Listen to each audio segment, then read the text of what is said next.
Башыңызға қайырлы таң, достар, қалдарыңыз қалай? Менің каналыма қош келдіңіздер. Менің есімім Айдана. Осы YouTube каналымда мен өзімнің влогымды жүргізіп жүрмін күнделікті. Бүгін түнде бізге посылка келді ауылдан. Ол жерде менің әке-шешем бізге бір мешок картошка, құрт, соленье, варенье сондай нәрселерді қоя беріпті. Қазір соларға бір кішкене разбор жасап сіздерге көрсетіп шығамын. Мне мен мамамдар беріп жүрген картошка, күшті ғой, свежий картошка ғой, мынау енді ғана міне огородтан қазып алған. Иісі тема ғой, топырақтың иісі тема ғой негізі. Сіздер де иіскейсіздер, мен осылай мен картошканы иіскеген жақсы көремін. Так, мына жерде ішінде күшті, тоже свежий морковкалар ғой. Күшті, рахмет, мамам, пап. Мынандай еще. Вау. Селедка под шубой жасайтын сияқтымыз. И борщ. Көп свекла қоя беріпті мамалар. Тема. Қолым қап-қара болды. Ал мына ауылдан келген құрт. Мамам өзі жасап, өзі жайған құртты. Вообще тема ғой, күшті кепкен, дәмі деген.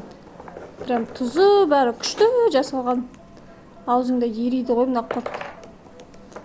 Тема, құрт деген вообще тема ғой негізінде. Осы құртты әкелгеннен бері үйдің ішінде прям ауылдың сарайы болады ғой. Құрт жайылып тұратын, сол секілді үйдің ішіне иіс шығып кетті ғой. Күшті, вообще рахмет. Міне помидор, бұрыштар кішкене жасыл болып тұрғаннан кейін терезенің көзіне болып қойған ғой, күннің көзінде кішкене тұрсын деп. Может кішкене сарғайып, қызарып қалатын шығар. Көреміз енді. Жеп жатырмыз осы үйінде. Не айтпақшы, осындай еще құрт жерген. Мамам мынандай сұйық құрт қойып, мынау неге қосатын? Сорпаға. Осы бұйырса құдалық күтеміз ғой, біз сол кезде осы құдалардың сорпаларына осындай құрт салып беріңдер деген ғой мамам. Бәрін өліп жүреді ғой мамалар деген. Осы міне күшті. Біреу құдаларға, біреу өзімізге қалатын шығар. Мен мына жақта сол видео түсіріп жүрсем, уже стиркам уже бітіп қойыпты. Соларды тез алып шығып кептірейін деп, мына жерде енді видеода дұрыс сөйлей алмағаннан кейін осылай озвучка жасай салдым. Сол тез осылай кірлердің бәрін жайып, қазір енді тағы да екінші партия кір салу керек. Жолдасымның жұмыс киімдері ғой. Оларды бөлек жуамыз. Шаң болып кетеді, потому что. Так, осылай тез қазір жайып шығам. Потом терезесін ашып қоям, потому что мына жердің терезесі жабық тұр екен. Терезені ашып қойсам тезірек кебеді. Достар, ауылдан әкелген заттарға мини обзор бітті. Сонымен қатар еще банка огурцов бар, ана жерде 2 банка. И күздік жабылған салаттар, аппетитка, одан кейін тағы да атын ұмытып қалдым.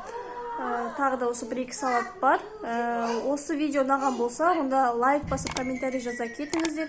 Тағы да қандай тақырыпқа видео түсіргенімді қалайсыздар, сол туралы жаза кетсеңіздер болады. Менің тыңдағандарыңызға рахмет, сау болыңыздар.